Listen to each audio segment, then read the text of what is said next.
अनि कति रुपियाँको खपुस ल्याइदिनु 2 रुपियाँको लिएर आउनु 2 रुपियाँको मात्रै धेरै हैन 2 रुपियाँको मात्रै अनि माछा टन्नै पर्यो माछा पर्दै छैन 1 किलो 1.5 किलो परिसक्यो माछा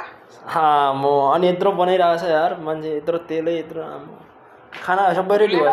लिएर आऊ के खाना यत्रो रेडी भइसक्यो ल ल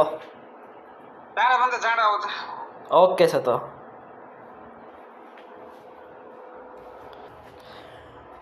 साथीले माछा टन्नै पर्दैछ भन्दै खपुस म भिडियो पठाइदिएछ हेर साथीहरू भात खान आउन भनेको आउँदैन गाइस म अहिले उता समुद्र पुगेर भिडियो बनाउँछु ल म खपुस किनेर लगेर उसलाई देखाउँछु कति रहेछ म हेरेर आउँछु भिडियो गाइस आज फुल भिडियो हेर्नु है त फेरि फोन गर्दैछु है म कहाँ छौ तिमी भनेर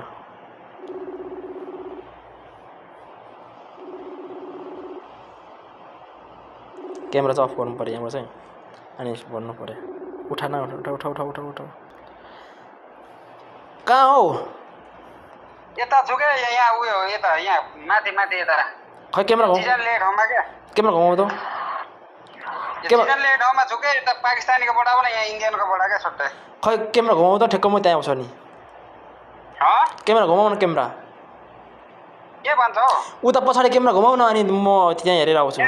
जिजनले ठाउँमा के उयो जिजनले छ त उतिनेरि के यहीँनेरि हो के ए ल ल फाइनली गाइस म त्यो साइकल निकालेर निक्लिसकेँ बाहिर अब एक भाइले माछा टन्नै मार्ने भन्छ आज ल म पर पुगेर खपुस किनेर लगेर म देखाउँछु है त ल